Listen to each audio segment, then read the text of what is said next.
the smart school, ये मेरा school है। NaOH gives sodium ions and hydroxyl ions. ठीक है, इसी तरह CaOH twice calcium hydroxide gives calcium ions and 2 hydroxyl ions. ठीक है, ये देखिए पानी में डिसोसिएट होके हमें हाइड्रोक्सल आइंस दे। तो according to the Arrhenius concept, acids gives hydrogen ions in water, bases give hydroxyl ions in water. ठीक है, कुछ इंपॉर्टेंट एसिड्स और बेसिस का टेबल दिया हुआ है इसमें।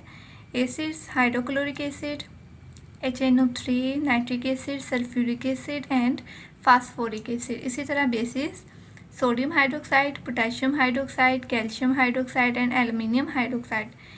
ये सारे वो एसिड्स और बेसिस है जो आर्हेनियस के मुताबिक है। ठीक है, आर्हेनियस कॉन्सेप्ट के अकॉर्डिंग है, और वो एसिड्स हैं जो सारे के सारे हाइड्रोजन आइंस दे रहे हैं, और बेसिस वो हैं जो कि हाइड्रोक्सल आइंस दे रहे हैं।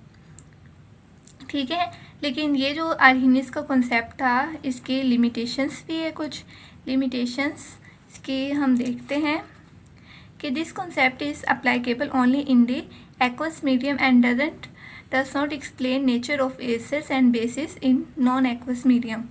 ठीक है, इस कॉन्सेप्ट के अकॉर्डिंग हमें एसिड्स और बेसिस का सिर्फ उसी वक्त पता चलेगा जब हम उन्हें पानी के अंदर डिसॉल्व करेंगे। ठीक है, एक्वस सोल्यूशन के अंदर हमें पता चलेगा, नॉन एक्वस में हमें कभी भी नहीं साफ साफ का पता चलेगा कि वो एसिड है या बेस है। तो ये एक इसकी लिमिटेशन है, इसका ड्रॉबैक है। Second, according to this concept, acids and bases are only those compounds which contain hydrogen ions and hydroxide ions. ठीक है, रिस्पेक्टिवली। तो इस कॉन्सेप्ट के अकॉर्डिंग एसिड्स वो हैं जो हाइड्रोजन आइंस देंगे और बेसिस वो हैं जो हाइड्रोक्सल आइंस देंगे।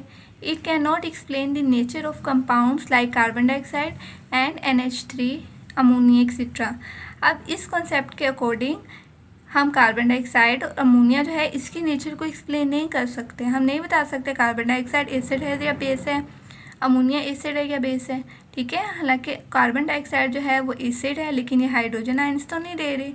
अमोनिया जो है ये बेस है लेकिन ये हाइड्रोक्सल आइंस तो नहीं दे रही। तो ये दो जो है वो ड्रॉबैक्स है जिसकी वजह से आर्हेनियस कॉन्सेप्ट जो है इसकी जगह बहुत से दूसरे साइंटिस्ट ने नए कॉन्सेप्ट्स दिए एसिड्स और बेस के बारे में। तो ये लिमिटेशन शॉर्ट क्वेश्चन में है। ये एसिड्स और बेसिस जो है अकॉर्डिंग टू आर्हेनियस कॉन्सेप्ट, ये MCQs के लिए है। ठीक है, आगे पीछे जो आपको एसिड पढ़ाया तो उसकी डेफिनेशन और आपने 2 मिनिमम जो है एग्जांपल लिखनी है, और बेस भी इसी तरह से बेस की डेफिनेशन लिखेंगे, और मिनिमम आपने कोई से भी 2 इक्वेशन जो है वो याद कर लेनी है।